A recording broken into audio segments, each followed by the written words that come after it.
Welcome back to Gaston Hall. My name is Julie Reiter, and I am the Director of Hospitality for the conference this year. I hope you all enjoyed the breakout sessions and your lunch. I now have the pleasure of welcoming to the stage Dr. John DeGioia, the President of Georgetown University, to present the Reverend Thomas King S.J. Award.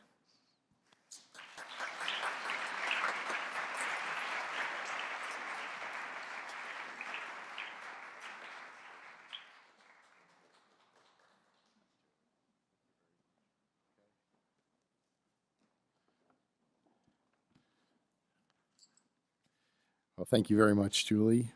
And I want to thank you and all of the student volunteers from our Cardinal O'Connor Conference board, including co-directors Jeanette and Michael. We're deeply grateful for your leadership and support for this very important gathering. And it's a great honor for me to be with you. Good afternoon. To all of our guests here today, welcome. We're glad to be able to provide a context for you to be here and join our community in prayer, reflection, and dialogue. And I'd like to thank all of our speakers and panelists for their presence and for sharing their insights and perspectives with us, and with all of the sponsors for making today's event possible, including the members of Georgetown's student-led Right to Life organization. This conference, now in its 17th year, and this year's theme is a fitting recognition of the contributions of His Eminence, John Cardinal O'Connor, a member of the Georgetown class of 1970. Cardinal O'Connor did his PhD here at the university. It's a pleasure to be with you today to present the 8th annual Reverend Thomas M. King S.J. Award and to share just a few reflections about Father King, his example of a life grounded in faith, and his significance to our community here at Georgetown. This award possesses a special resonance for me. Father King was the very first faculty member, the very first Jesuit that I met when I came to Georgetown as an undergraduate in the summer of 1975. He helped introduce me to the way of life of our community, to the kind of academic work that was possible. The building that you're in is Healy Hall. Next to, behind me, immediately behind me, the building is called Old North Hall, the original, the first building here on campus. And behind that is New North Hall, which is now the home to our humanities departments. But in 1975, it was a residence hall. And Father King was a campus minister, a Jesuit in residence, and I lived on his floor. During his time in our community, which spanned 41 years and a few generations of Georgetown students, he served as professor of theology, and he was a scholar, a distinguished author, a mentor, and a friend. He had a special relationship with our Student Right to Life organization.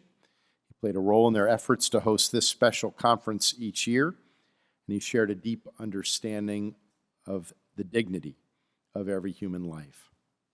His dedication was recognized in 2005 when he received the Rupert and Timothy Smith Award for Distinguished Contributions to Pro-Life Scholarship from the University Faculty for Life, an organization that he co-founded in 1989.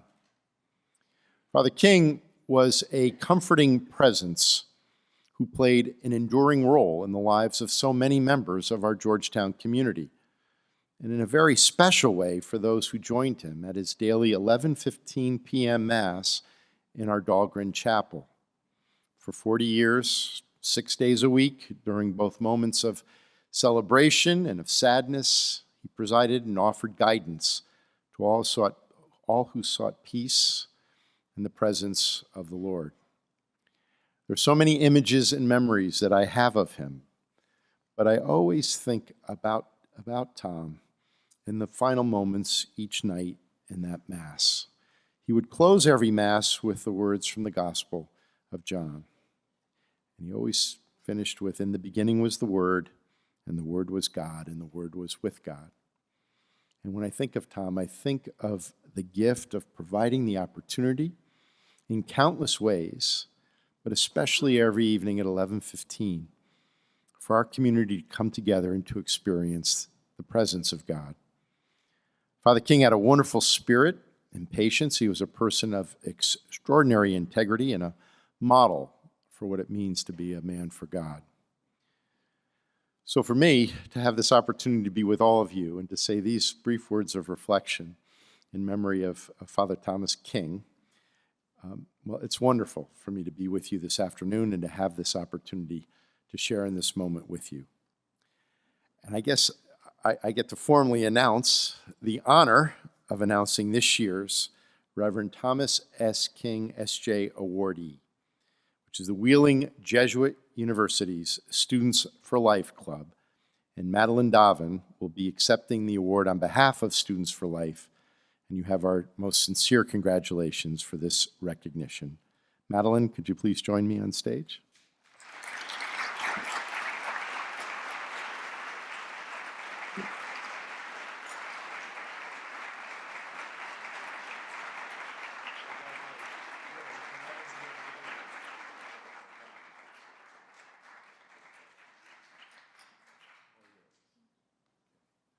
Again, thank you very much, everyone.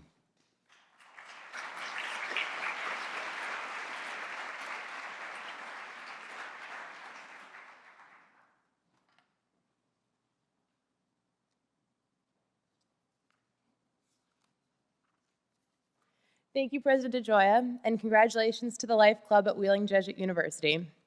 Now that you have all had the opportunity to hear Reggie Littlejohn discuss pro-life issues on an international level, as well as hear our breakout speakers discuss a variety of arguments articulated by the pro-life movement, we turn to the highly anticipated conference panel discussion.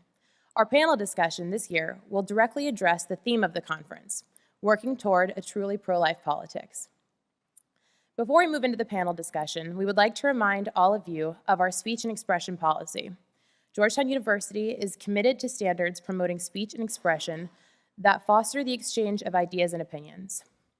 While it is recognized that not everyone may share the same views as the speaker, it is expected that everyone in attendance at this event respect the right of the speaker and the organizing student group to share their perspectives and ideas by not causing a disruption to the event's activities. At the conclusion of the event, there will be a question and answer session during which you may ask questions and engage in dialogue. Please be sure to phrase your comments in the form of a question. In the interest of time, we ask each person to be concise and only ask one question. It is my distinct honor to introduce to you our panel today of truly incredible women and men who work to make sense of life issues in the political sphere. Please join me in welcoming Charles Camosi, Associate Professor of Theological and Social Ethics at Fordham University.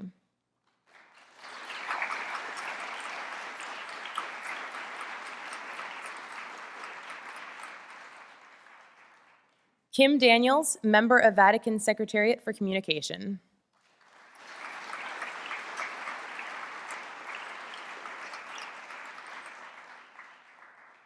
Roberta Bayer, Associate Professor of Political Philosophy at Patrick Henry College.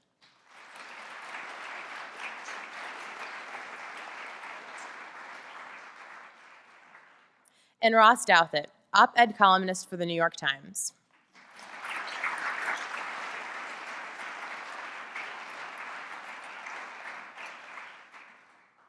Moderating our panel discussion today is Georgetown's own John Carr.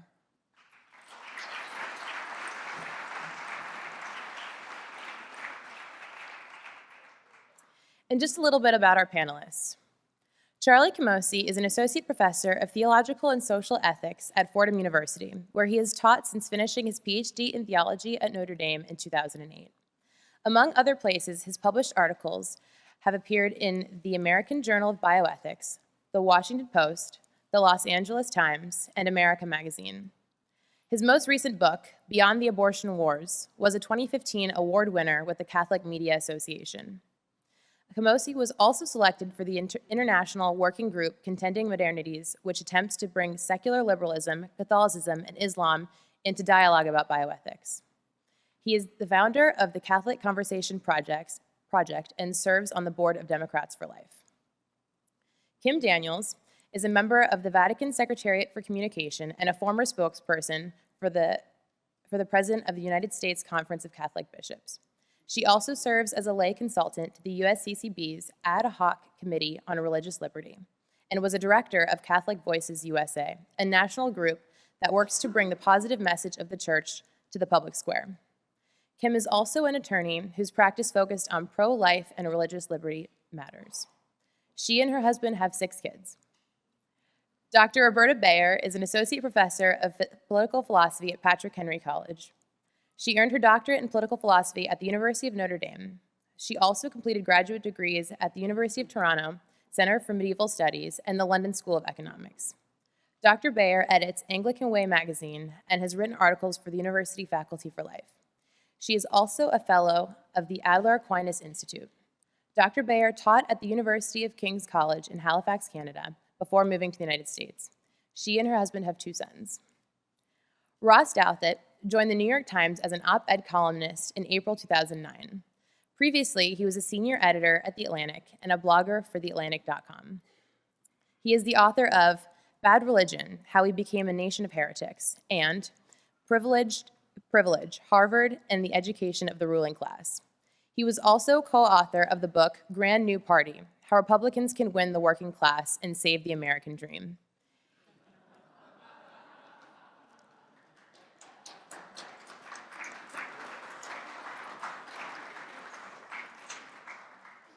He is the film critic for National Review, and he lives with his wife and 3 children in Connecticut. This afternoon's panel will be moderated by John Carr, the director of the Initiative on Catholic Social Thought and Public Life here at Georgetown University.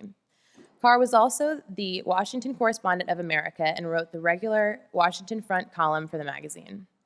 In 2012, he was a residential fellow on religion and politics at the Institute of Politics of Harvard University.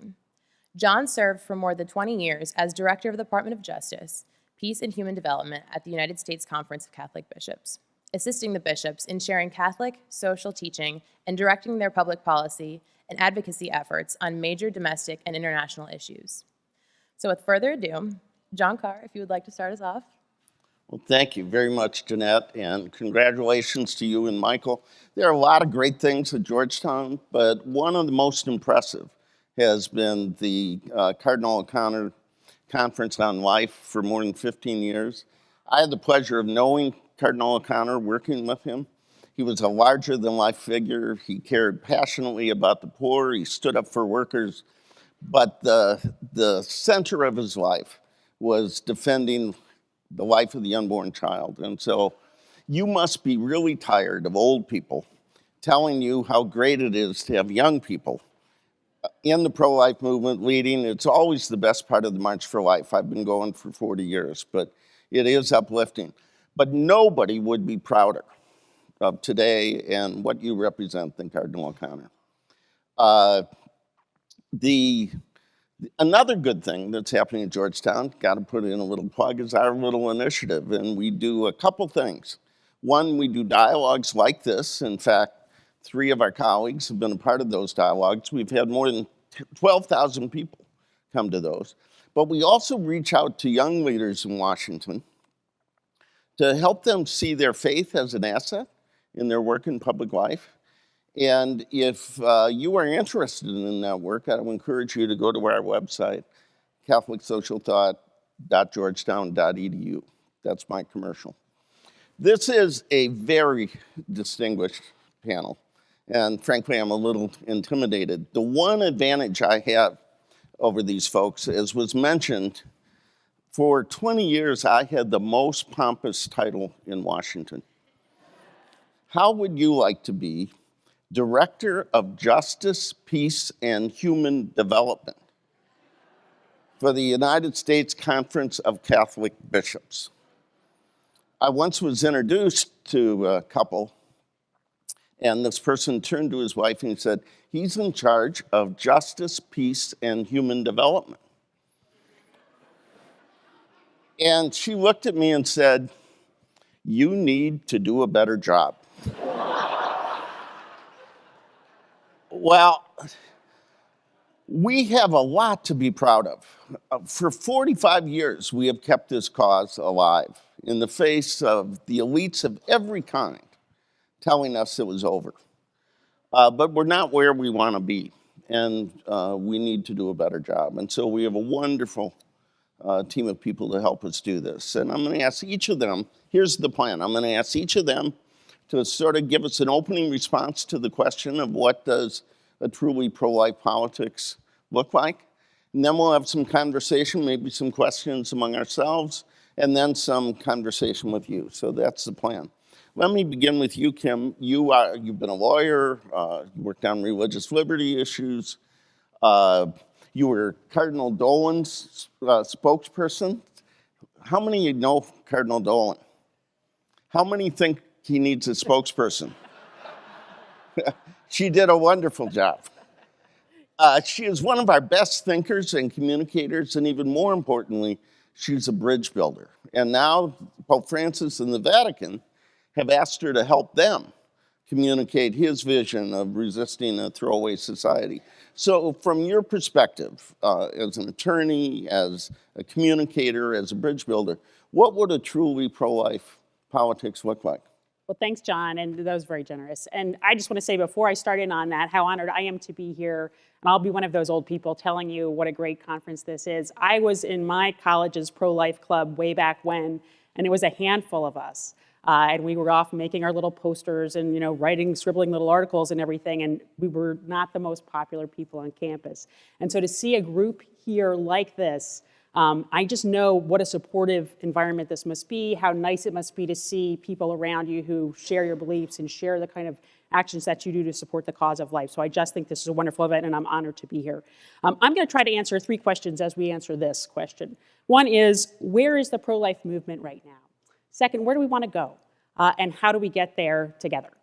So first, where are we now? As we talked about, right, we are in the most polarized political environment that I can remember. And I'm talking generally here, but I don't know how many of you went home at Christmas. I know this happened in our family where my mother, everybody's grandmother at the table said, we're not allowed to talk about politics. No politics at the table. It's just too divisive.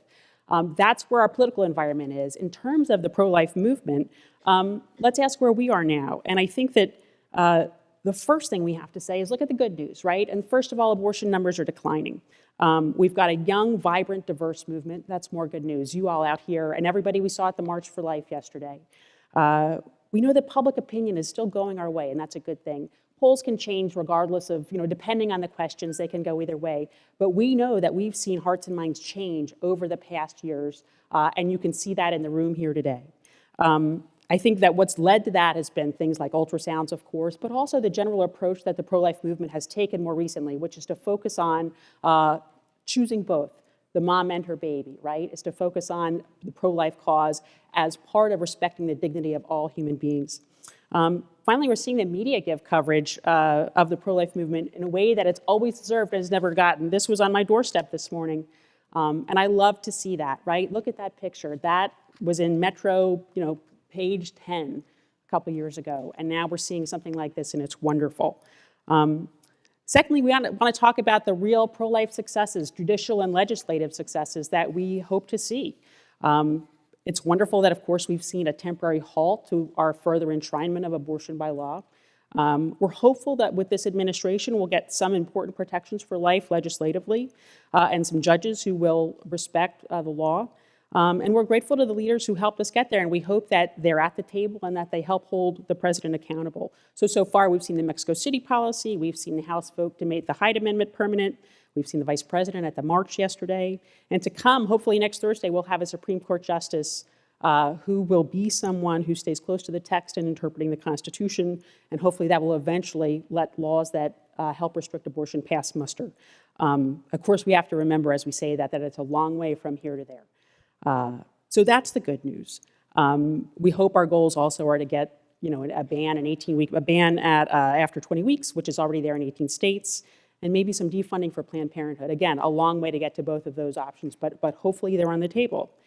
But I want to just be clear that those potential political achievements aren't a full vision of what the pro-life movement means, of course, and they're not the results that will sustain the pro-life cause in the long run.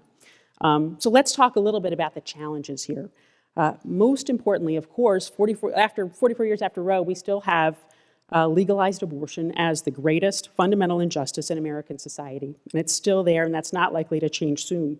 We face some polarizing forces of our own in the pro-life movement. I don't know if anybody saw the Human Life Review had a symposium on reactions to the election, and the reactions were all over the map from among pro-life leaders. And I think that that is something that we need to resist, that we need to try to preserve unity among our movement as we move it forward. But that's a real tension.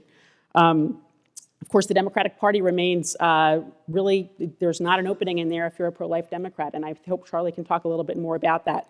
Michael Ware had a really interesting article recently. He's got a great book out called Reclaiming Hope, and it talks about the difficulty in getting any kind of agreement between the parties on these kinds of issues, and it was very dispiriting as to how we got there, and that environment still exists.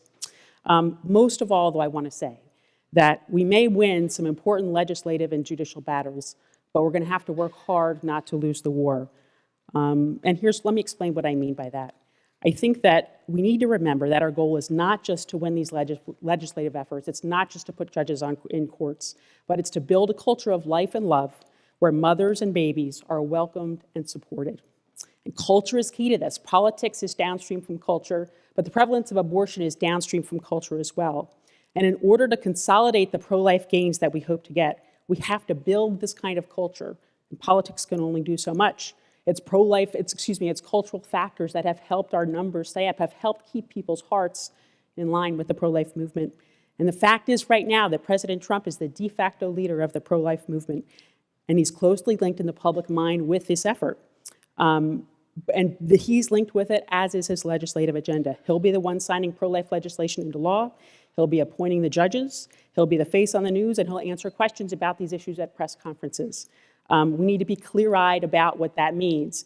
It means the pro-life movement is now tied to someone who is very unpredictable regarding these issues and lacks credibility on them. It's unlikely that he'll treat these issues with the care and nuance that they require. For instance, if you don't tie legislative efforts that support life to legislative efforts that also help women and children, there's certain to be a backlash, and that backlash won't just be federal, but in the states as well. He doesn't share, his policies don't often witness, let's put it that way, that we're called to respect the human dignity of everybody from conception to natural death and to resist all threats to life. We've seen him support torture, indiscriminate bombing of civilians, the death penalty. On the same day that we had the March for Life, he signed an executive order that slashed help for refugees and 3 orders last week regarding immigration. And that's not to mention a lot of behavior during the campaign, obviously, that will be difficult to have tied to the pro-life movement.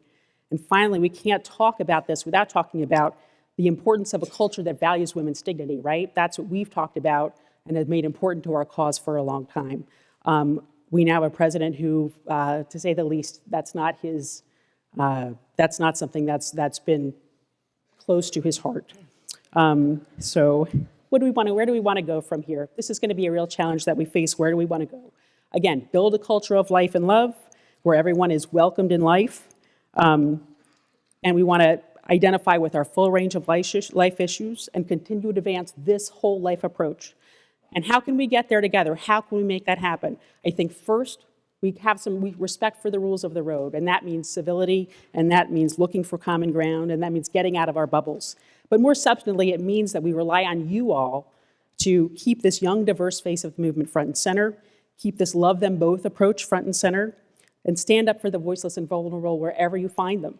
Because it's that movement that will change the culture. It's that approach that will change the culture. And if we keep working to change the culture, political gains will follow.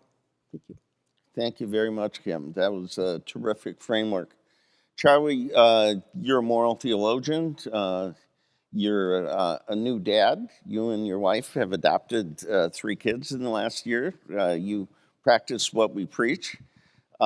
You've written 4 books. One of the things you may know about Charlie, he convened the Catholic Conversation Project, which brings young theologians with a variety of perspectives together to talk about how they may build up the common ground and the forward motion of our church. He's written a number of books, one of which was entitled Beyond the Abortion Wars. And I think part of what Kim was talking about is how do we get beyond the abortion wars? What's your advice on how to get beyond where we are now? First of all, let me say I must have lost a bet to follow former spokesperson for Cardinal Dolan here, so I'll try the best I can. So I think we need to start by reminding ourselves of some history. How many of you went to Dan Williams' breakout session today? It was a fantastic session, fantastic session. I urge you to read his book if you haven't already, Defenders of the Unborn. You really need to read the book, Defenders of the Unborn. What Dan and an increasing number of others have shown is that what we might call pro-life 1.0, the group which resisted abortion's growing legalization in the 60s and reacted most immediately to Roe, was quite different from pro-life 2.0. Democrats and Black Panthers were strongly against abortion. Ronald Reagan was signing abortion into law in California. Catholic physicians led the charge against abortion, while most evangelicals either really didn't care that much or even supported abortion rights. Women and anti-war activists were key pillars of the pro-life movement. In fact, one thing I learned from Dan today, many of you learned from Dan today, early pro-life rallies mirrored anti-war rallies at the time. I did not know this. There's even one example of everyone burning their birth certificates at their rally to show what an arbitrary line birth was from a justice perspective, kind of mirroring what it'd be like to burn draft cards. It's also worth noting that feminists and women played marginal roles in the abortion rights movement. Men were both directly and indirectly at the center and responsible for development of abortion on request. Roe, of course, was inaugurated by an all-male Supreme Court and has been criticized on feminist grounds by many different kinds of people, including Linda Greenhouse of the New York Times, scathing critique of Roe versus Wade from a feminist perspective. You may know that Bernard Nathanson was maybe the most important founder of NARAL. Hugh Hefner and the Playboy Foundation funded the lower court cases which were designed to provoke Roe versus Wade. Hefner called himself one of the first feminists. It's not a joke. And saw Roe as, quote, the final victory of the Playboy philosophy.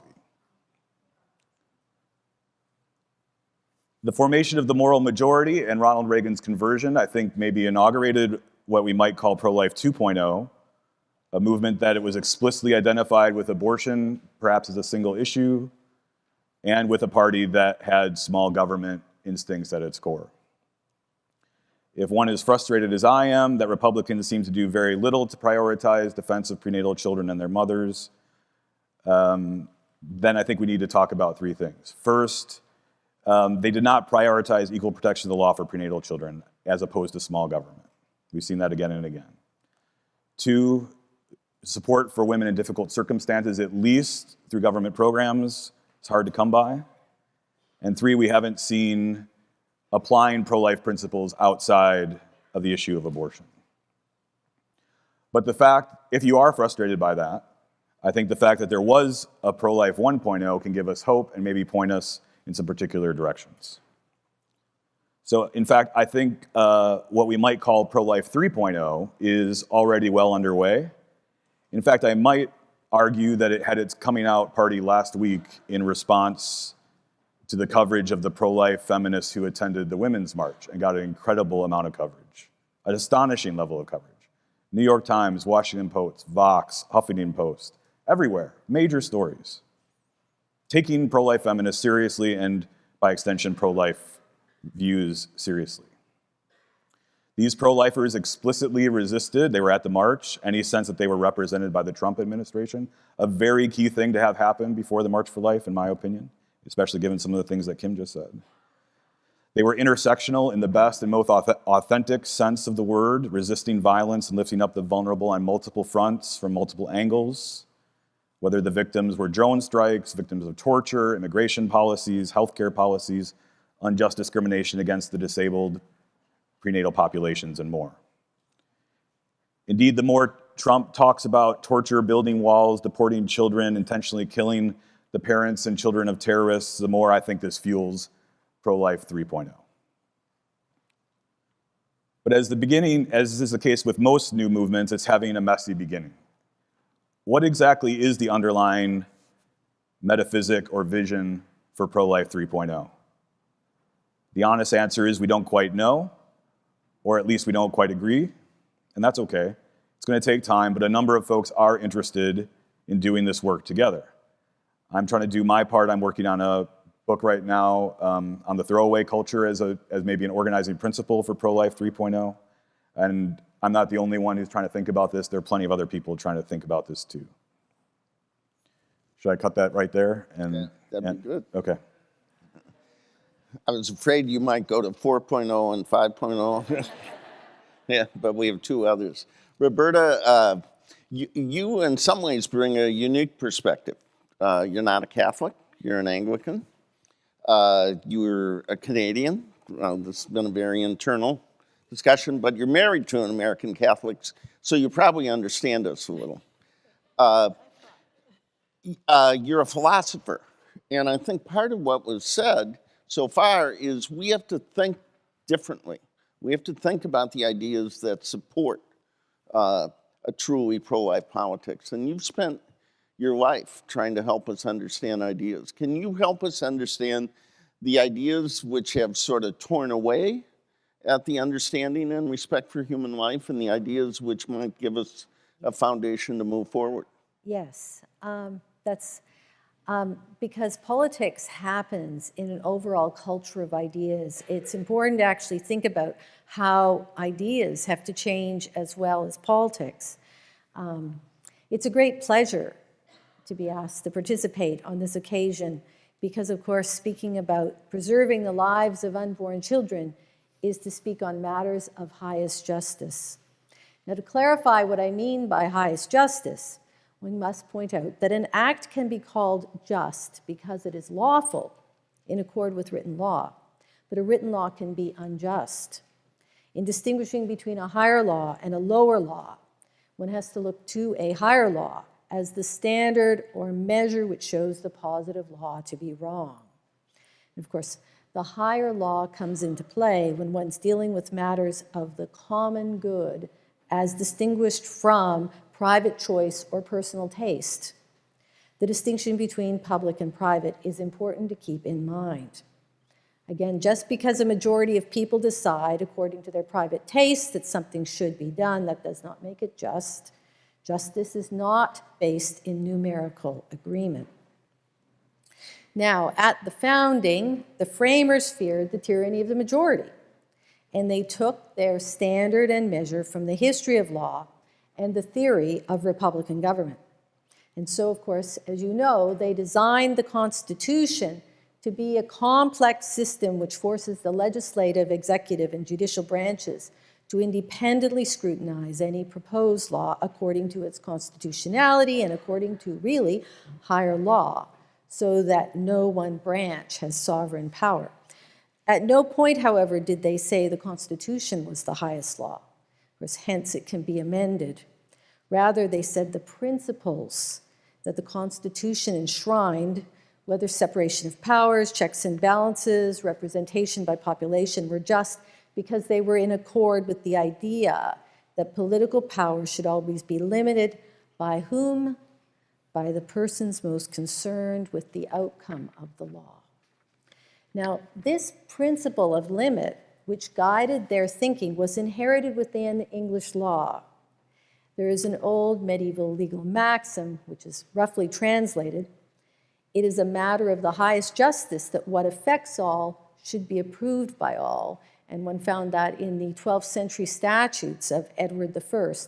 Now, what you want to note here is that it's an affirmation of public good over private interest. And there's another old maxim dating from the 6th century, found in Justinian's Institutes. "Justice is the settled and permanent intention of rendering to each man his rights." Now, again, of course, these maxims are the foundation of the Constitution, and even more what we have come to call the idea of human dignity. And of course, this is found also in the Declaration of Independence, which expresses in part the idea of human dignity in the language of rights. Now, although the Declaration emerged in a peculiarly American context, it wasn't an innovation in the law, but of course accords with both medieval maxims. And so the language of rights and the idea of limited power are central to American justice. They are, as we say, part of the higher law. And of course, second to this, one can also look to Aristotle. Now, Aristotle, as you know, 2,500 years ago, remarked that by nature, the best governments are those where the most powerful people govern for the common good, for the sake of those who are governed. Same idea. And of course, the worst are those where people govern for the private good. So you see, in principle, it is unjust to allow someone to govern for their own sake and for private interest to take the place of public interest. Hence, of course, pulling this back to Roe, when Roe gave one person a private right to exercise right of life and death over another person, it would appear they have undermined a standard of justice which had been upheld for centuries. And, of course, there one arrives at the problem of legalized abortion. It is not approved by the person who is most concerned, which is the unborn child. And one might add in passing that in China, where such equality was never so firmly entrenched in legal thinking, the existence of legalized abortion is perhaps less surprising, although no less disturbing. But that it is legal in the English-speaking world is in contradiction with the legal principles which produced the political freedom in the first place. Now, I could stop there, but if I have a second, I would just go on to consider for a moment why in the last 2 centuries we've undermined these higher principles. Well, one thing is that there is a skepticism today as to whether or not there is something called human nature. And this exists not only in society, but in legal thought. And I'll quote Oliver Wendell Holmes, who back in the 1920s said, "Mind, like matter, is simply obeying a law of spontaneous growth." Now, of course, it would take a lot of work to unpack Holmes' statement, but in short, he suggests that truth that the mind knows evolves along with the mind. In Roe, of course, when it was decided that the person in the room is not party to the litigation, the underlying assumption was that those cells in the womb were just obeying laws of spontaneous growth, not a full person deserving of rights. So you see how these ideas were working themselves out in legal thinking. It didn't come out of the blue. Now, of course, this means that there are larger questions of ontology at stake, of metaphysics, right? In the past, abortion was illegal because it was unquestioned. There is something essential to human nature. Rights are due because there is a fixed human nature. But if that nature is unchanging, to what exactly do rights belong? And that's the problem of today, which we really do have to think about. I mean, it's endemic in all rights language. Now, of course, the muddling along of the courts and the continual use of the language of rights makes it appear that justice is preserved. But there is no reason to be confident that it will continue. So, of course, and insofar as one continues to have legalized abortion, one is really moving liberal democracy away and away from those principles which gave us our freedom. And for that reason, of course, it's really necessary to overturn it. Thank you, Roberta. Yeah, I wasn't keeping track, but I think you talked about the 1st century, the 6th century, the 16th century. Ross, we could use a little help with the 21st century. I was only going to talk about the 16th, too. Yeah. Ross? No, that was a depressing century. 12th, on the other hand. Those were the glory days. Let me, before you go, say something about... Ross, I believe you're the youngest op-ed columnist in the history of the New York Times. Unfortunately, that's still the case. Yes. That is not his most challenging aspect of his life. He is a conservative and Catholic columnist at the New York Times.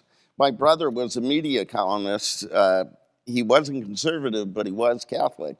And be fair to say the New York Times is missionary territory a lot of the time. Ross blogs. He writes books. The book about how the Republican Party could become the party of the working class, I assume you simply suggested that the Democrats nominate Hillary Clinton and the Republicans find a billionaire, Yes. would do it. So I'm sure it's still available on Amazon. But you have written a series of columns offering advice to both parties. And frankly, I think what you write makes sense to both parties, but I fear neither of them will take their advice. What would be your take on a truly pro-life politics in this environment as it's been laid out based on these principles that have been shared? Well, first of all, thank you so much for having me. It's great to be back at Georgetown. It's an honor to share the stage with such distinguished figures. I suppose to try and give a very condensed answer to the question, I would say that a truly pro-life politics would need to recognize first the distinctiveness of abortion among the range of potential moral issues for organizing politics around, but then also its inevitable connection to questions of political economy, the design of the welfare state, and so on down a range of not merely sort of legal issues, but socioeconomic issues as well. So I think that in a sense there's a balance to be struck in pro-life politics between, on the one hand, saying it's just about changing the law and making abortion illegal and recognizing the unborn child's right to life, and saying, no, we want, this is a Catholic setting, so I'll use, we want a seamless garment politics in which abortion is seen as one life issue among many, and it needs to be balanced with the rights of migrants and issues of war and peace and issues of poverty and so on. I think that there's a place in between those two visions that says, first, no, abortion is distinctive. You can be pro-life and say, I'm against abortion and the death penalty, and I support, I want to champion the lives of child migrants and so on, but you need to recognize that each of those issues is different, and abortion is distinct from a lot of other, obviously all issues relate in some sense to human life, but abortion is distinct from those issues because it involves the direct taking of an innocent human life, and thus is not bound up in more complicated arguments about, border security, the obligations of nations to police their borders, whether a war is just or unjust, jus in bello versus jus, and just sort of the longer range of issues that circle around some of the issues that get folded into sort of a seamless garment politics. You need to be willing to say, no, abortion is distinctive, requires a distinctive approach, and is a distinctive injustice. But at the same time, you can't simply stop there, because the reality for pro-life activists, and it's an important reality to remember, is that there doesn't exist, with the arguable exception right now of Ireland and Poland, a sort of clear model in the developed world for what a sort of pro-life legal regime would look like and how it would intersect with the forms of sort of welfare state politics that we have built up in every developed country. And then in the developing world, where you're more likely to have stronger pro-life legal norms, you clearly don't have an ideal model at all in terms of addressing the spillover effects related to child poverty, public health, and so on. So it needs to be possible for the pro-life movement, especially in the developed world, but this would apply to the developing world as well, to be able to say, look, when we imagine a society in which abortion is against the law, really and truly against the law, here's how we think about managing what you might call the externalities of that legal regime. And that doesn't mean leaping immediately from there to saying, and we're against the death penalty, and we're against Trump's refugee policies, which you may be against, but it doesn't mean taking this big leap. It means saying, let's go one step outside the strictly legal question and say, okay, what happens then with mothers and unplanned pregnancies? And that means, what are our public policies around adoption? What are our public policies around healthcare and the provision of prenatal care and so on? So I think that is sort of the challenge for the pro-life movement in transforming its very real political successes, which I think have been founded on the correct view that this is a distinctive issue that requires a very abortion-specific approach, but moving from that point to the point where you could achieve some kind of at least partial bipartisan consensus around the issue. And that, to sort of bring it around to the more immediately political, and here I agree with a lot of what Kim had to say, that is sort of the bigger picture challenge facing the pro-life movement right now, is that it has achieved sustained success, more success than many people expected, through an increasingly tight alliance with one political party. And this is in sort of astonishing ways culminated in right now in the Trump presidency, where someone who is, I think it's fair to say, the least likely pro-life personality has felt constrained by the nature of the party that he's conducted a fascinating hostile takeover of to be so far more pro-life than Republican presidents in the past. And this should be accepted by the pro-life movement, even by pro-lifers who don't feel at all comfortable associating themselves with the Republican Party, as a real and significant political victory. The challenge for pro-lifers is not to let it become a ceiling then on the movement going forward, because in the end, no matter what happens in the Trump administration, and we can get into some of the real perils facing the pro-life movement, I think, in the discussion, whatever happens in the Trump administration, to get to an actual pro-life society, you need both parties, or at least elements in both political parties, to be able to agree. And so you have to be able to get from the successful takeover of a single party to increasing influence in the other party. And of course, in that other party, the trends are going in the opposite direction. So I'll leave things there. Thanks. I mentioned that I worked with Cardinal O'Connor. I also had the honor of working with Cardinal O'Brien. And I just wanted to clarify, early on, I think Cardinal O'Brien once talked about the seamless garment. He later said he didn't think that was a very good metaphor, and he used the language consistent ethic of life. My own view is it's not a very helpful term. We're not talking about one garment. It's not seamless. The unborn child has different moral claims than a convicted criminal on death row. But what he was convinced of, what it was the underlying disrespect for human life and for the vulnerable that lay at the heart of a lot of utilitarian left, right, and middle policies which treated people as things. You quoted Aristotle. Let me quote my philosopher, which is Mark Shields. Mark Shields has said two things, and I know Charlie disagrees with at least one of them. He said that when the discussion on abortion is about what is chosen, the destruction of an innocent child, we win. When the question is about who decides, the other side wins. The other thing he said was you can tell the health of a political movement, and I would suggest also a church, by whether they're looking for converts or heretics.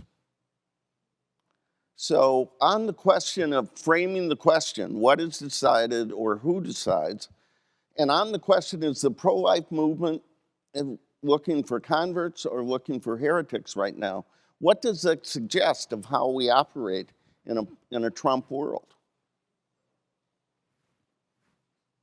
Kim?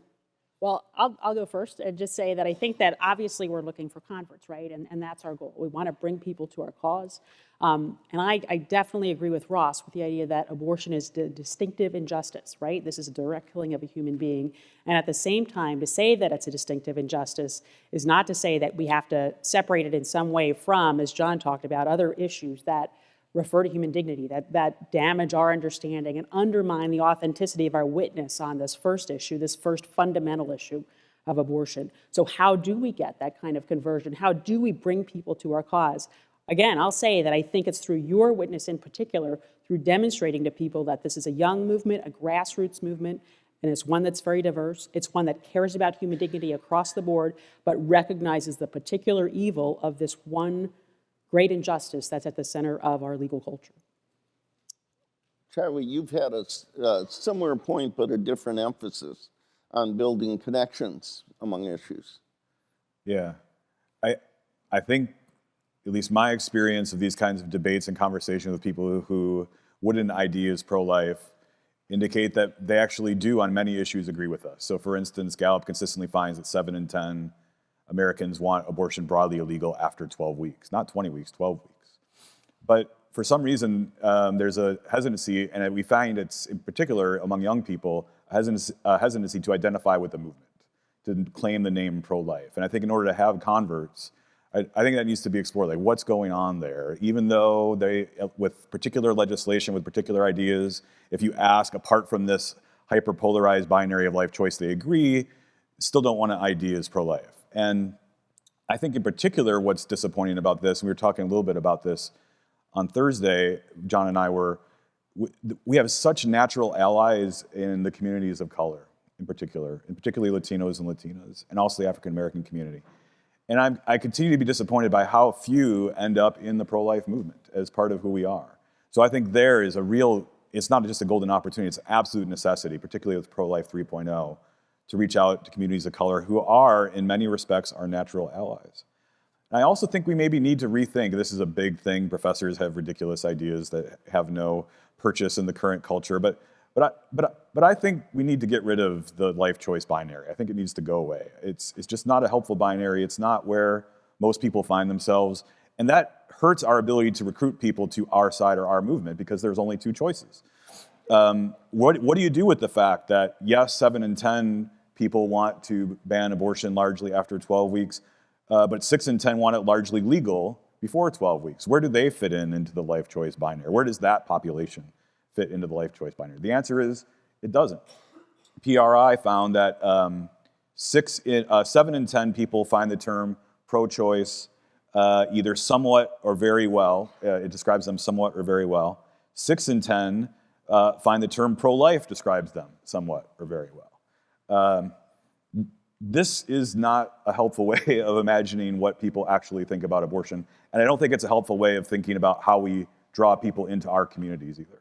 So I have some ideas about what a replacement might look like, but I think at the very least we need to drop that kind of simplistic binary if we're going to draw people into our communities. Well, my question continues to be, suppose you actually do get a law in the books which protects life. We go back to before Roe versus Wade. We're still in a culture where basically people are thought of as matter in motion because that's what's taught in the universities. That's the whole ethos of our culture. And the next generation comes along and that law is reversed.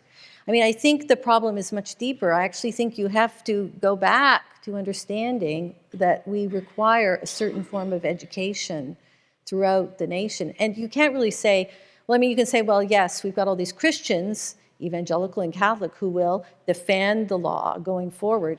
But how do you know how many people are going to be evangelical Catholic? It's got to be an argument which is based on a rational comprehension of what human nature is. And we don't have that at present. And that's why I'm not that positive. I mean, I think in the short term things look good, but I don't see a long term. Russ, you talked about our victories, and I think there have been many. I think the fact that we don't have to pay for other people's abortion is important, and we need to maintain that. But we still have 1 million abortions. My Republican pro-life mother started a pro-life pregnancy center in my hometown, and very conservative woman. But she found that Medicaid and food stamps and WIC were not the source of all evil, but they were lifelines for those kids and those mothers. And so the distinctiveness of abortion, which I agree with you, also gets connected, and I think you made this point, to what kind of life is available. The worst, most unfair charge against the Catholic Church and Catholics is we only care about people until they're born. No one does more for pregnant women and children. No one does more for the hungry and the homeless. But how do you break through this sort of the cultural, political, ideological boundaries that were reflected in these two different marches over the last week? Oh, well, the two different marches. Well, that's tough. Mm-hmm. And it's tough, I think, for the reasons that you just suggested, right? That there actually is an underlying clash of worldviews in American culture, Western culture, and so on. And it doesn't mean that in individual groups you don't have overlap. It doesn't mean that you can't have, groups like the pro-life marchers at the Women's March who were taking the elements of the Women's March that are compatible with a Catholic view of the human person and so on, and sort of maintaining a worldview in that space. But nonetheless, the reality is that most of the people attending one march and most of the people attending the other march have radically different views, not just about sort of, a specific question like the legality of abortion, but about sort of the metaphysical status of the entire human race. And that reality, I think, points to the idea that to get to the place where you have a bipartisan consensus around an issue like abortion, you do need deep religious shifts in American life that would, if not necessarily reverse, at least change the shifts that we've seen over the last 40 or 50 years. And so in that sense, when you're talking about sort of the future of pro-life culture, it is inevitably bound up with the question of, what will happen to your generation and your children's generation in terms of its religious practice and belief? What will be the fate of Catholicism in 50 years in the US? What will be the fate of evangelicalism, Orthodox Judaism, Mormonism, and so on? And that, when you get into that terrain, you get into an area where it's very hard to say, well, here's a specific agenda beyond, we need more people who share our worldview, and how do we figure out how to get there? That's why, in terms of sort of thinking about it in public policy terms, I tend to focus more on, there is sort of a specific, there's sort of an immediate vision of family policy, I think, that gets you a little bit of the way there without even obviously beginning to bridge that sort of deeper gap. And I think it's an area where, weirdly, there actually are some hopes of bipartisan consensus. This is the Donald Trump phenomenon is so bizarre on so many levels. But Donald Trump ran on, in certain ways, he was the first Republican person to run for president. You could argue George W. Bush did this as well, but Trump specifically said, here's a family policy. Here is my policy around, maternity leave and so on. And the plan that he or Ivanka or someone who works for Ivanka drew up was not my ideal plan on those issues, but it was a plan, and it was a plan that suggested some territory for common ground. And whether anything comes of that, I'm a little bit skeptical, but that's an area where I think there's the possibility to build up some sort of domestic policy agenda that then gets some of those people that Charlie's talking about, who are in this sort of, well, I'm pro-life when I'm thinking about it this way, and I'm pro-choice when I'm thinking about it that way. You sell some of those people on the idea that it's possible to have a more pro-life society, because that, I think, is the big stumbling block for a certain group of people in the middle. They say, well, it would be nice if we, could ban abortion or had fewer abortions and so on, but I'm scared, of what the social landscape would look like if we got there. I'm scared of the specter of back alley abortions. I'm scared of, what it means for poor mothers and so on. And that is territory where I think the pro-life movement can and should do some work of effective reassurance to say, look, we know what we're proposing sounds a little bit utopian, and so we're willing to, let's say if we're conservative Republicans, we're willing to make a few concessions on size of government issues in order to get to that potentially utopian goal. So I guess I've given you one answer that says, we're talking about a 100-year metaphysical struggle, and one answer that says, here's what we should do on public policy in the next 6 months. And obviously there's territory between the two. Kim, and then we're getting set to go to your questions. If you could put the microphone out there, and you might want to line up. Just to wrap up that conversation, I think that instead of focusing on the decline and fall of Western civilization, which is indeed a problem and a long-term issue, I think that what the pro-life movement has done to be successful is to focus on incremental gains, right? And so that's what's had us that's helped reduce the number of abortions. It's helped people focus on the people at the center of this, right? And I think one of the issues, one of the ways we can take this conversation forward is to directly link these kinds of policies. So we talk about family policy at the same time we're talking about pro-life changes in the law. And by directly linking them, we tell people, we connect these in our minds and we see they're connected on the ground. It was Henry Hyde who, and a couple dozen Republicans who, for pro-life reasons, helped pass family and medical leave. It was Bart Stupak and 62 Democrats which voted to keep abortion out of the Affordable Care Act, which ultimately was undermined. But it's hard to imagine how we move forward in any fundamental way, at least for me, when all our champions and all our strength is in one party and all our opponents and obstacles are in another. How do we, in an age of Trump, in this polarized environment, can the pro-life movement make strides when it's identified only with one party? And the extremism of the Democratic Party has, in many ways, pushed us into this.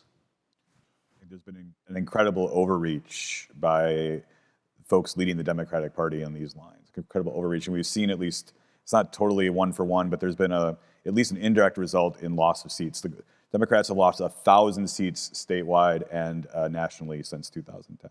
Well, in serious trouble. How much of that has been the Democrats' intolerance, safe, legal, and rare, safe, legal, and safe and legal, no more rare? How much has that been increasing partisan alliances within some elements of the Right to Life movement? I think it's played a role.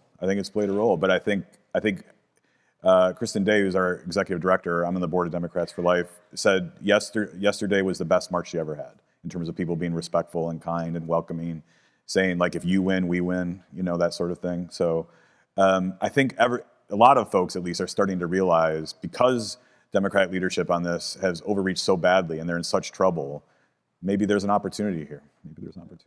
Why don't you come forward, and as was suggested, if you can, identify yourself and put your question in the form of a question.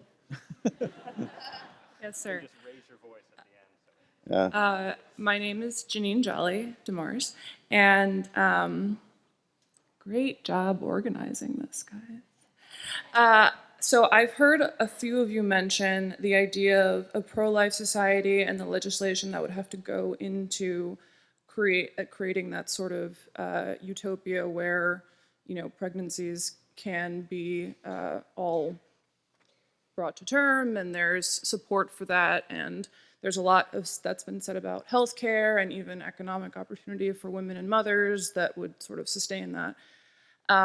And those are all things that I certainly agree with. I wonder, I'm just curious how the panel feels about the idea of criminalization and, in fact, penalization of paternal abandonment. Because we know that pregnancies don't happen spontaneously. Yeah. Thank you. Yeah. We have a lot of people in line, so let's do 2 by 2 and then ask the panel to respond. My name is Sister Elizabeth John, and my question is specifically for Professor Baer.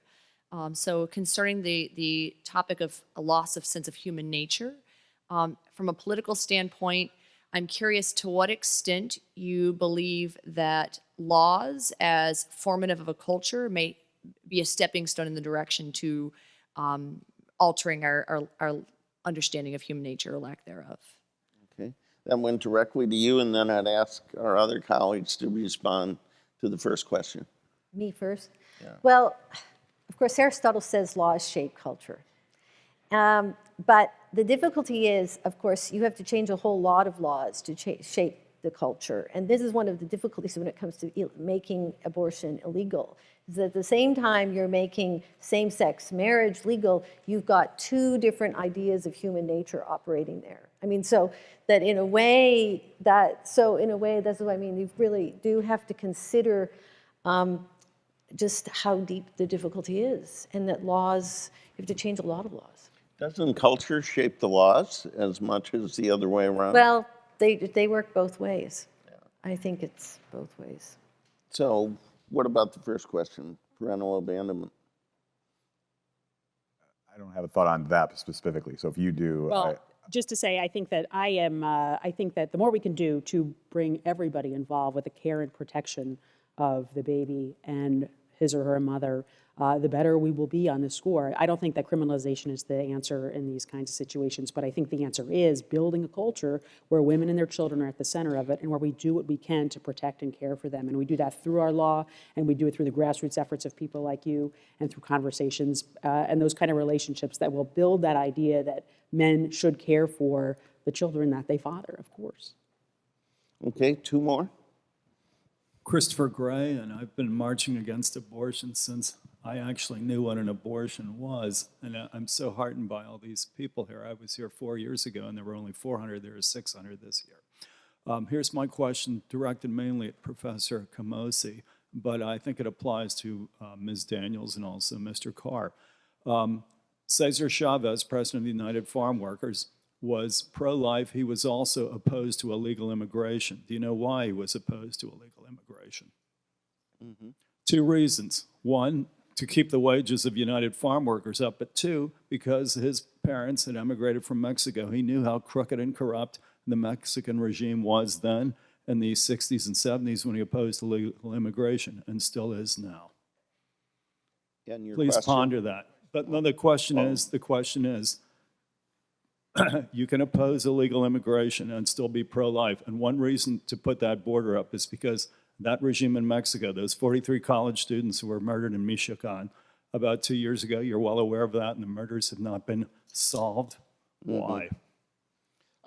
Just to respond to the comment, I think what we're talking about here is the dignity of every human person. And clearly we have to have a different immigration policy. I think there, frankly, was a consensus. Eventually, we may get to another consensus. But what the church is resisting is wholesale deportation of people, refugees that literally were on an airplane last night who were turned away at Kennedy this morning. Many of us came. Our relatives came to this country, some legally, some not. I can't quote Cesar Chavez, but I know some farm worker leaders, and they're not big fans of the wall, but they are big fans of changing our immigration policies. Can I say something about Sure. this? I urge you to read an interview, 5-question quick interview I did with Bishop Flores of Brownville, Texas, in Crux about this. He made a very interesting argument, especially for the cases where we deport people who are going back to situations of violence, where many of them are marked for death, in fact. That he thought it would be something close to, or something analogous to an intrinsically evil act to send somebody back to die in these kind of particular situations. I'm not sure I totally agree with that, but that's at least something I think worth understanding how this gets into the realm of a pro-life concern. Yeah. An alternative point of view from what we've heard, I saw a sign yesterday that said, don't abort, don't deport. That wouldn't be a unanimous view. Right, although,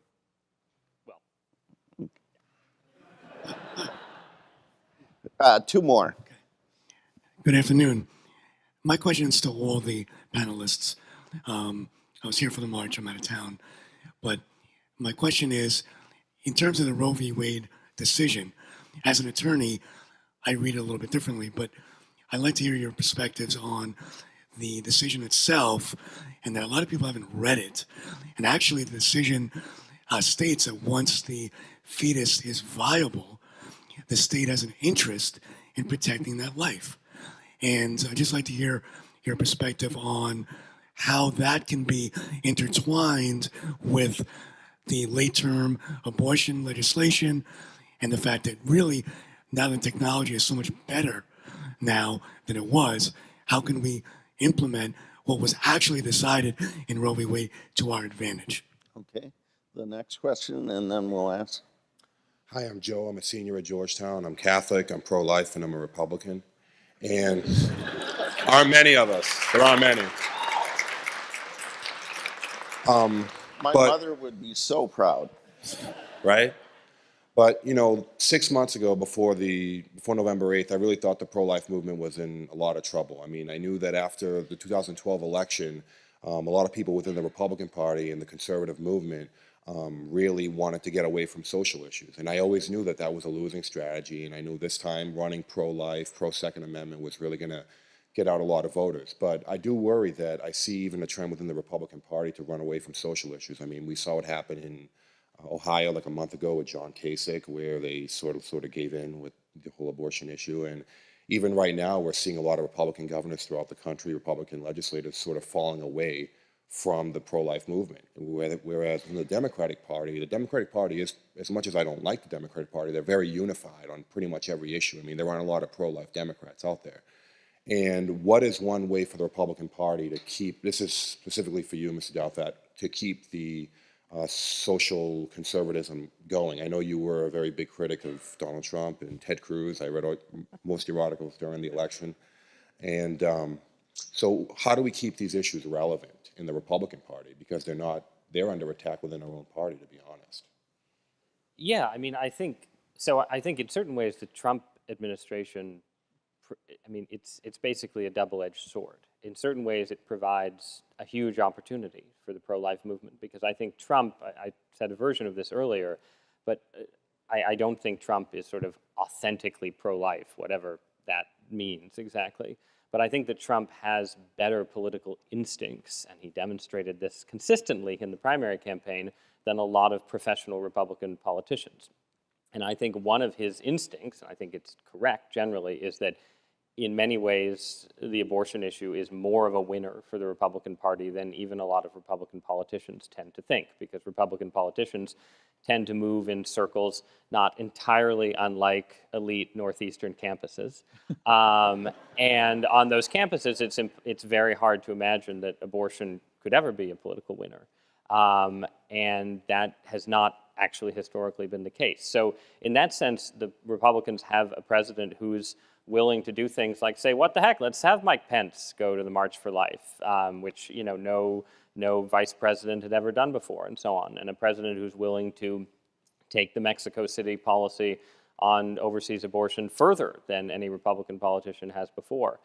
So in that sense, I think there's an opportunity for pro-life activists in what is generally this totally ideologically unsettled moment in conservative politics to sort of one, recognize that sort of they are one of the few groups that Trump isn't interested in picking a fight with, but is actually sort of willing to say, okay, you have your issue and I'm going to, respect that and go along with you.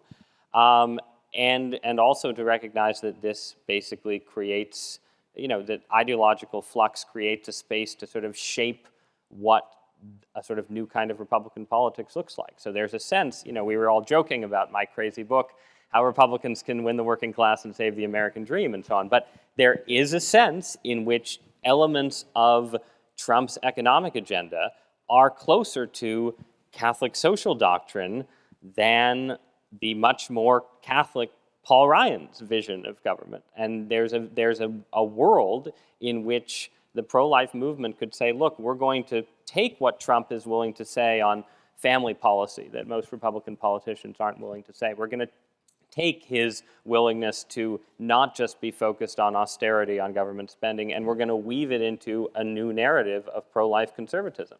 So that's the case for optimism. Now, do I believe that case?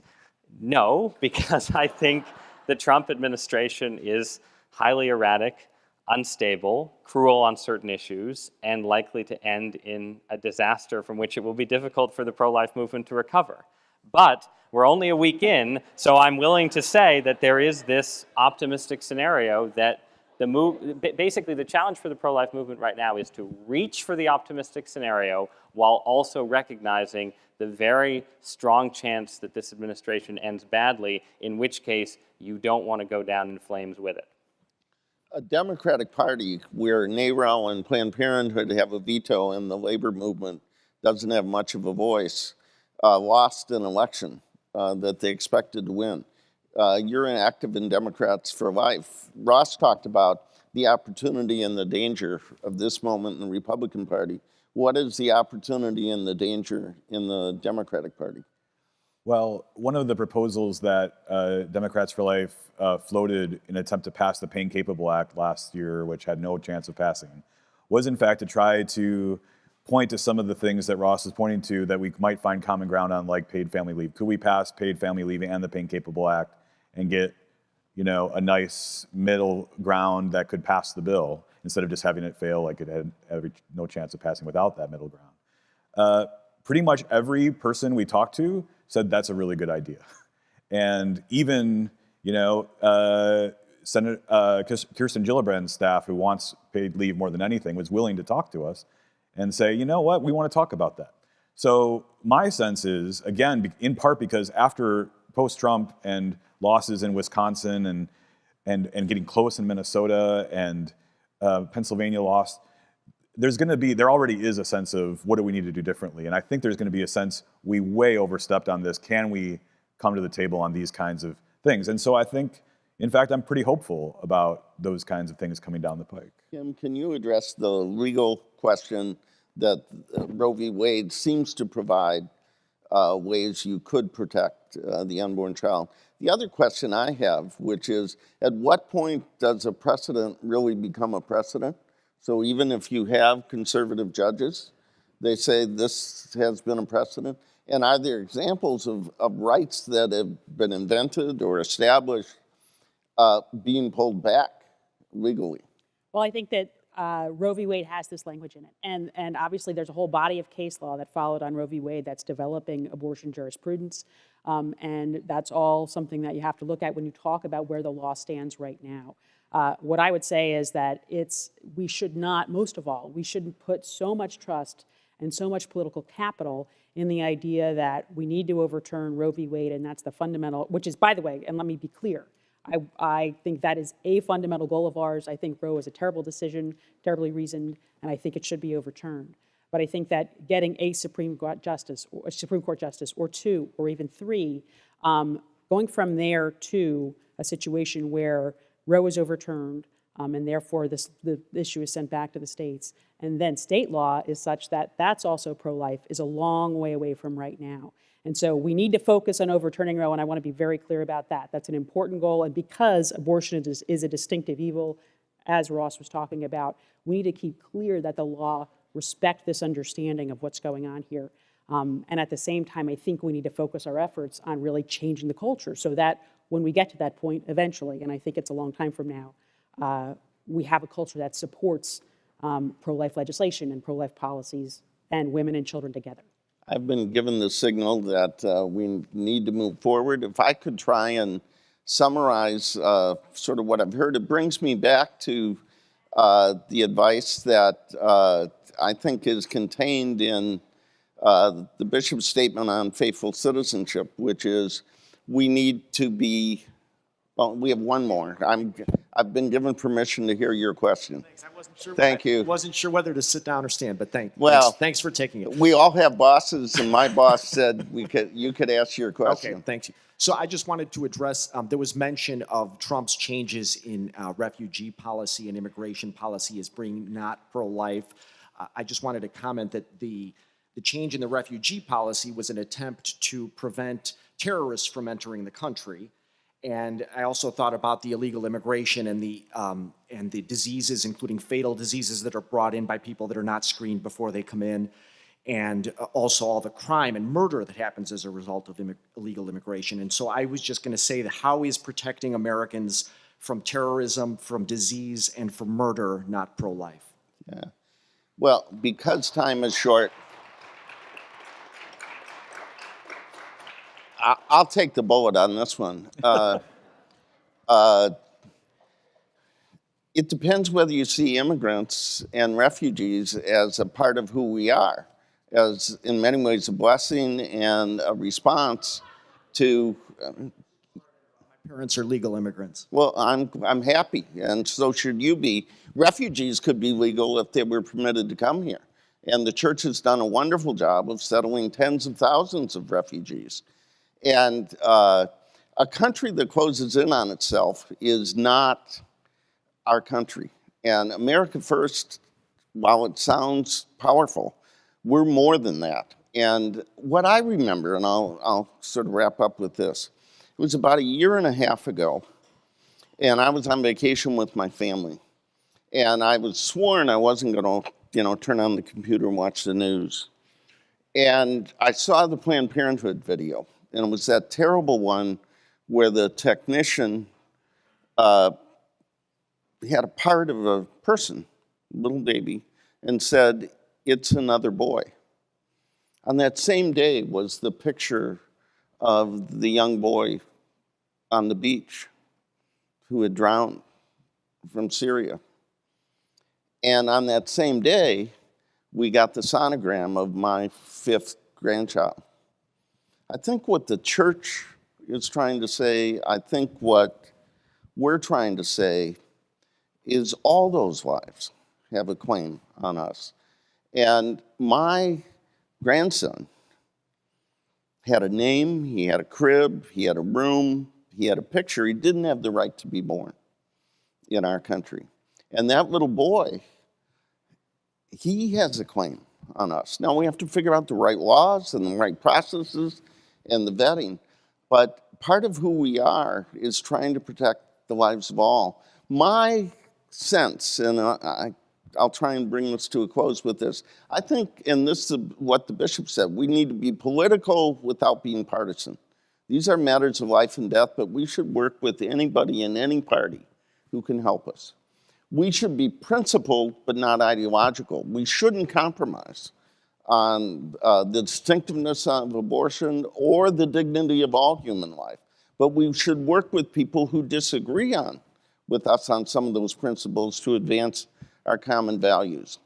We should be civil, but not soft. We should be clear on what we believe and call people to account for where they fall short of that. But calling people baby killers or calling people war criminals or anything else, probably not the best way to persuade, and we're in the persuasion business. And we should be engaged but not use. So we ought to work with this administration. We ought to work with people on the Hill, but most of all, we ought to build up a community of solidarity and respect for life. And something like this day is about the most hopeful way to do this. So join me in thanking our panel.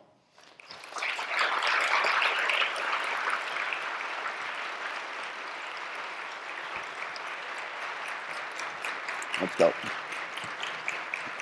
Let's go.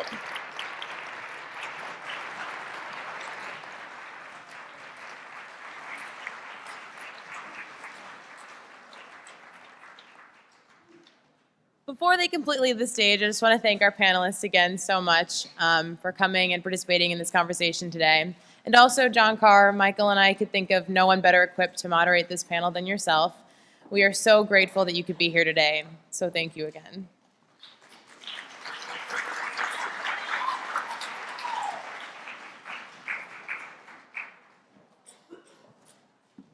Hello. My name is Lillian Flashner, and I am the sponsorship coordinator for this year's conference. And I want to take the time to thank all of you for coming out to the 18th Annual Cardinal O'Connor Conference on Life. As has been mentioned, this is one of the biggest conferences that we've had, and we are so excited to see so many passionate young people coming and giving up their Saturday to be with us today. I want to make a quick announcement. We will be having a reception hosted by Georgetown Right to Life immediately following the Mass for Life, so around 6 p.m. There will be dinner. We just asked for a suggested donation of $5 so that for the Northwest Pregnancy Center, which is a center for women in crisis pregnancy founded by Georgetown alumni. And that will be held in Copley Formal Lounge, which if you exit Healy and make a left, go all the way down until you see Red Square, which is all brick, and it will be in a building on your left. Before inviting our final speaker, I would like to take this time to thank two people without whom today would not be possible. Jeanette Jolly and Michael Kahn, our two conference co-directors, have poured their hearts and almost all of their free time into making this conference.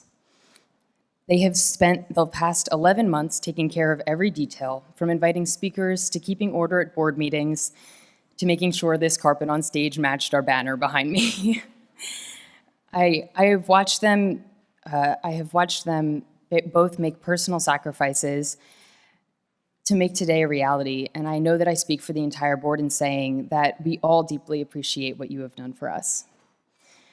Please join me in thanking them for their incredible hard work, and Jeanette and Michael, if you could come up and receive a small token.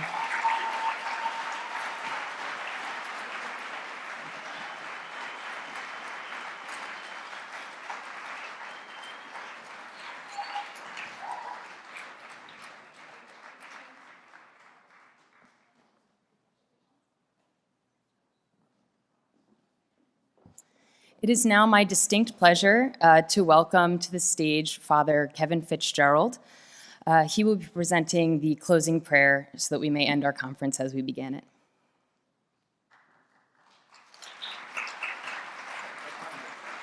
Oh, you got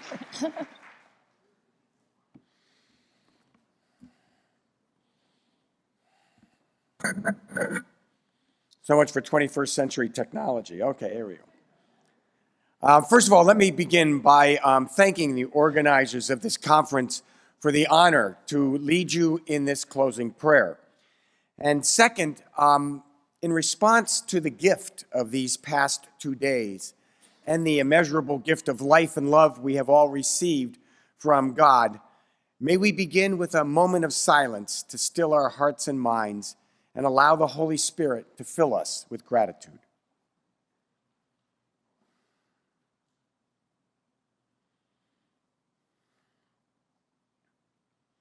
Loving, gentle Lord of life, we take this time at the end of our conference to give you thanks for the many blessings we have received these past 2 days and each day of our lives. We thank you for the wisdom you have shared with us through the speakers, the organizers, and all the participants of this conference. May we continue to grow in your wisdom and learn even more how to care for others as you have cared for us. May our desire to care as you did lead us to engage more kindly and more courageously those who yet do not see the invaluable gift each human life is, from the time of conception through the difficult process of death, whenever that may come. May our love and care for them help open their hearts and minds to the understanding of how each human life, no matter how brief or how long, how strong or how meek, how active or how passive, how each human life is yet another miraculous manifestation of your infinite love in our midst, inviting us to grow in your love as we strive to share that love as best we can with each and every person you give to our human community. Lord of mercy, help us to see more clearly ourselves how to bring healing to the many who are suffering in our world, especially those whose lives are too often considered to be unworthy of continued care and support, even by themselves. Help us to help them realize that you make all lives worthy, no matter the circumstances or the closeness of death. And help us craft public policies to foster that realization in our nation and in our world. Generous God, we ask of you many things, as our lives are often filled with many challenges. Still, we know that we need only your love and your grace in our lives.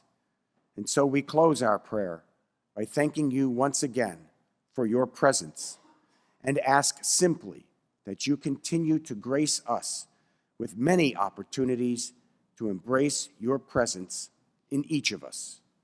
We ask all this through your greatest gift of love, Jesus Christ, our Lord.